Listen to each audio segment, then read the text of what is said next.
So last night I watched Tigers Are Not Afraid finally. This is a movie that I've been looking forward to for about a year or so because I was trying to wrap up the 2018 watches, and this was a highly rated movie of that year. And I just couldn't find it, and I kept looking like, is this coming out? Is it not? Eventually I had to be like, okay, I guess this isn't coming out this year. And that just continued to keep being a problem where I thought, I'd heard that it was going to be in theaters, and it was going to be a VOD, then it was going to be theaters, and it was going to be VOD, and then there was a showing of it in this month sometime, later in September, and I was actually going to go out to it, and then boom, it drops on Shudder. Now I knew it was coming to Shudder eventually, but I didn't know when. Here it is. Last night, I tried to record this review. I came down here at like 2:30 in the morning, right before I went to bed, and I was like 5 minutes into my review, but there was a cricket, and it wouldn't shut up. And I realized this thing can be heard in my mic. I know it. I know it. So check this shit out. That's another good part of the movie, man. There's just moments of them being children, and there's a yeah, that was when I finally had given up. I was like 5-7 minutes into my review by that point. I was really flowing, and I was doing good, and I was excited about it.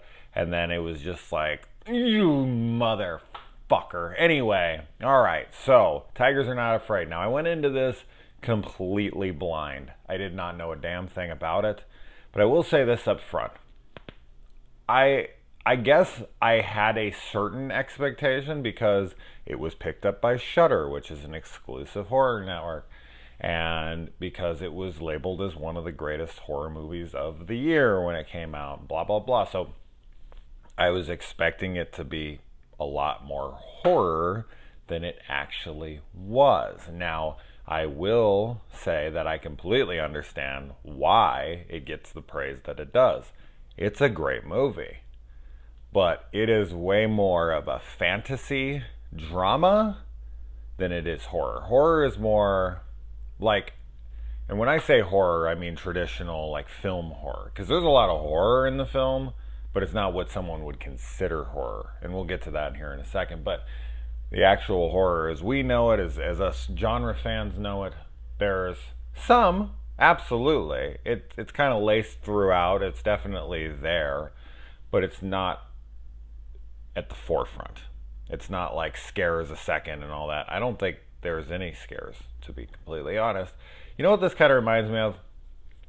It reminds me of Guillermo del Toro maybe directing something like a Sin Nombre or a City of God. So there is this little girl, and she is growing up in an undisclosed Mexican city, and it has been overrun by cartels and drug wars, and a lot of the parents in the city are dying, and so these kids have been orphaned, and this little girl meets up with a gang of little boys who have all been orphaned by this gang war and these cartels. And this girl receives 3 pieces of chalk from her teacher during a school shooting. So this is an interesting time to release a movie with a school shooting in it, but you don't really see any of those elements. It's just background stuff. This happens in the very beginning, so it's not really a spoiler. It's part of the plot. But it kind of just shows you where they are at that time, that this is just kind of a general occurrence.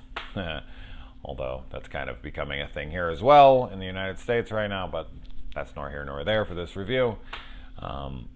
But yeah, so if that's something you're extremely sensitive to even see any bit of it, I mean, as I said, we don't even see shooters in the scene, but I know that that can be something that people are extremely turned off to in the United States, at least in the moment. So if for some reason, even just me mentioning it is too much for you, maybe that won't be the best scene for you.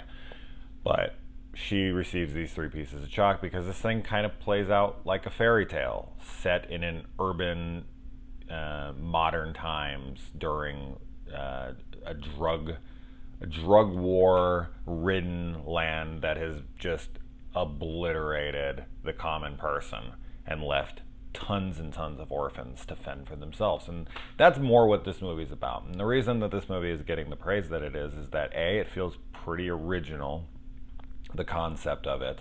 Because it's traditional. I mean, if you were to really break down what this is, it is essentially one of those three wish movies where your wishes don't go the way you think they're going to go. But it really doesn't play out like that at all in the traditional sense. Like, I don't want it to seem like this is a wish upon or a monkey's paw, or it's not. It is a totally fresh take on that. But it centers itself in a great story about children who have to bond and try to overcome such a horrible situation in the world that they live in. And there is a fantasy element very prominent within. So it feels very fantastical the whole time. And it's really seen through our main character's eyes here. No one else is experiencing these fantastical things, so it's a fantasy from her point of view. And what I think I really like about the movie as well, besides the performances from the kids, because I think that's all great, and I think that can really hurt a film a lot of the times, but I've seen a lot of great kid performances nowadays that I'm starting to think that unless it's low budget, that's kind of becoming a thing of the past with something like Stranger Things or It, or there's a lot of movies now that are really relying on young kids to drive it forward, and they're succeeding really damn well. In fact, they're building these major franchises off of them. But I think that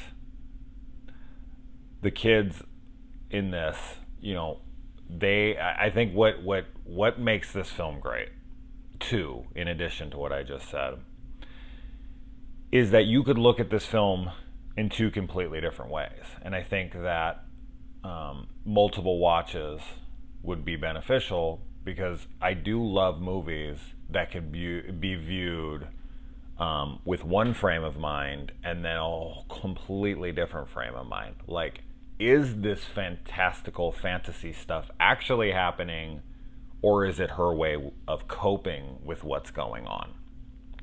And a movie like The Innkeepers, Ty West The Innkeepers, comes to mind, like, where you can watch it as if, is the place actually haunted, or is this all in her mind? And if you watch it like that, either works, really. If you just watch it with one frame of mind, it all works, and if you watch it with a different frame of mind, it all works. And I was really trying, I would like to watch it a second time to try to see if it works both ways, but as on my first viewing, it did feel like that, and I loved that. I love that idea that this little girl has to create a fantasy in order to get herself through such terrible times. Or did the fantasy actually exist? It's a beautifully shot movie. It's wonderfully done. I absolutely understand the praise that it's getting, but I don't want to mislead people into thinking that this is some horror extravaganza, because it's not. Think more Guillermo del Toro, but with less creatures and monsters, because there's there's none of that. There is something that can be considered like a little, it's not a creature. I'm not going to say what it is, but that's about one of the only things. I did not know what to expect from this film. The film, when it started, it came up with a title, Volelven, something like that, and I looked up what that actually translated to, because it said one word across the screen, and then it said "Tigers are not afraid" underneath it, and I was like, that can't possibly be the accurate, what that actually says, like translation. I was like, there's no way. And so I looked it up, and it said They Come Back, which I think is an apt title because of what is going on in the film. But Tigers Are Not Afraid is said in the film probably 15 to 20 times. So it makes sense that this film is called that, but it's very odd to see a title of the film and then the translation underneath is wholly different than the actual title that you're seeing. I thought that was very odd. But kid performances are great. As I said, it kind of reminds me of something like a Sin Nombre or a City of God, a bunch of kids in almost a war-torn area. It's drug cartel wars, but The cops are terrified. The kids are absolutely on their own. I mean, there is like no adults in sight except for the gang members. But man, what a great film. But yeah, much different than I was expecting, even though I went in blind. So I shouldn't have been expecting anything. But there you go. So it is currently streaming on Shudder at the moment. I absolutely recommend it as long as you go in with the right frame of mind. And I will be looking forward to hearing what people think. But as far as the general consensus as it sits right now, it is very, very highly rated and will be one of my, top 10 of the year for horror. Even though I'm saying it's not really horror, it will fit into the horror category in the end. But hopefully I see 10 films that are better than this year, but I doubt it. We'll see. All right, guys. Adios.